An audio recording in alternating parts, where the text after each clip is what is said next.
Всем привет, рядом со мной Денис, электроник. Всем привет. И еще какой-то мальчик. Расскажи мне о своей жизни. Ты вот с нами начал очень много путешествовать.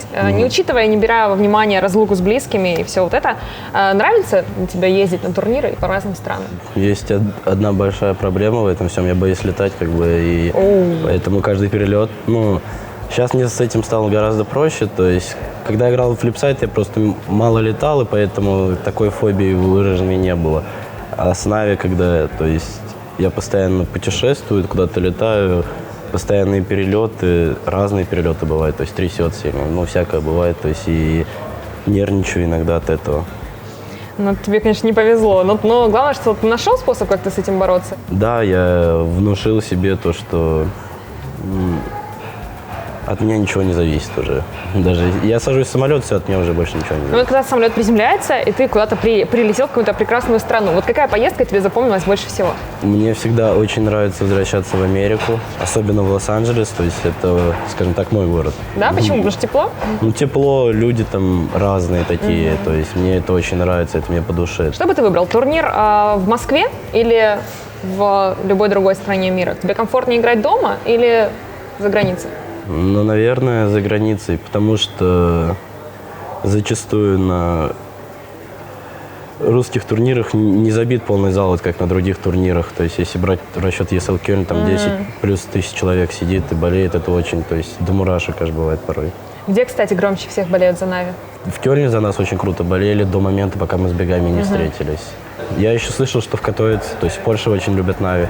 Посмотрим, Будет возможность проверить, так сказать. Да. У тебя увеличилась фанатская база с тех пор, как ты пришел в Нави, это так? Да. Как ты это замечаешь, как это отразилось на твоей жизни? Часто ли тебя там на улице, допустим, узнают, фотографируются? Бывает то, что узнают и фотографируются в любых странах. Стоишь там около отеля, проходит прохожий, узнает русский, то есть в другой стране, где-то в условной Испании, и хочет сфоткаться, и то есть он не приехал с целью специально сфоткаться на чемпионат или к отелю, чтобы специально встретиться с игроками, а случайно проходил. Вот такие даже моменты бывают. Ты уже бывал на разного масштаба турнирах, опыт уже огромный. Что скажешь о тех ребятах, которые вот только начинают играть в Counter-Strike на высшем уровне? Может быть, назовешь тройку самых перспективных молодых игроков прямо сейчас? Безусловно, это Зайву из Vitality. Кикер-то я бы выделил, и, наверное, Джейма. Джейма или Бустера. Давай я возьму троих из СНГ и возьму троицу из Авангар. Как раз это Бустер, Кикер и Джейм. Они мне очень импонируют, как они именно играют. Они очень сильно прибавили в последнее время. Расскажи о мажоре, с какими мыслями ты ехал на этот турнир и, в принципе, как готовился? Я готовился, если честно, упорно. Я старался...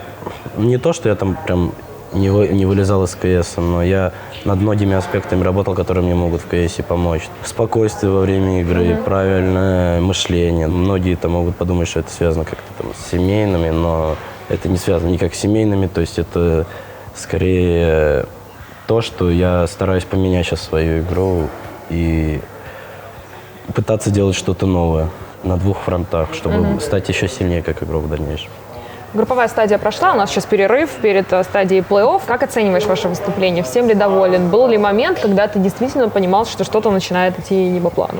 Против Vitality, возможно. Я понимал, что может что-то пойти не так. Они взяли какие-то ключевые раунды. Я начал задумываться, если что-то пойдет не так. И действительно, что-то пошло не так. И мы еле-еле на допах выиграли. Мы ошибались много в той игре.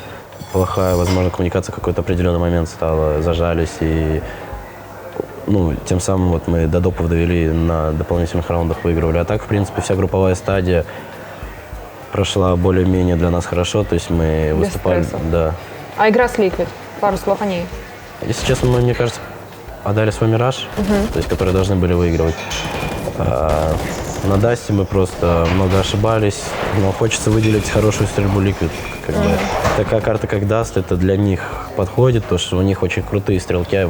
Возможно, это одна из самых лучших команд по стрельбе вообще в мире на данный момент. Против нее очень тяжело играть на этой карте. И если ты индивидуально не можешь так же попасть, или у тебя плохой день, то будет очень тяжело. Говорят, что Liquid это является вашим криптонитом, что вам всегда тяжело против этого оппонента. Ты вот веришь в эти штуки? Ты как-то себя настраиваешь, накручиваешь по этому поводу или... В один момент их всегда выигрывали. То есть, когда нам попадались Liquid, для нас это не было таким тяжелым соперником. Но в один момент они просто усилились гораздо. То есть, лучший состав себе взяли, начали тренироваться. Поэтому, они сейчас на вершине, так сказать. Как с любым соперником серьезным тяжело. Да. Ты вообще суеверный? И вообще, как вы с Нави в команде относитесь к этим всем суевериям? Знаешь, какие-то ритуалы, там, не брить бороду, возить с собой мягкую игрушку, опять же, вот эти все принципиальные оппоненты, против которых невозможно выиграть. Есть ли у вас такие традиции? Нет, вообще. Мы как-то спокойно к этому относимся, то есть у нас нет никаких там ритуалов, ничего не могу по поводу этого сказать. Впереди плей-офф. Что мы увидим от Нави? С каким настроением ты войдешь в основной этап? С боевым, конечно же. Мы выполнили свою минимальную задачу. Сейчас будем стремиться к максимуму и работать, не покладая рук, до начала плей-оффа. И посмотрим, суждено ли нам выиграть, скажем так, или нет. Что делает команду лучшей в мире? Астралис сейчас делает то, что они бесстрашные, они не боятся никого, они гнут всегда свою линию, у них хороший тимплей, хорошая индивидуальная игра. Вот и все. Хорошо, что делает игрока лучшим в мире?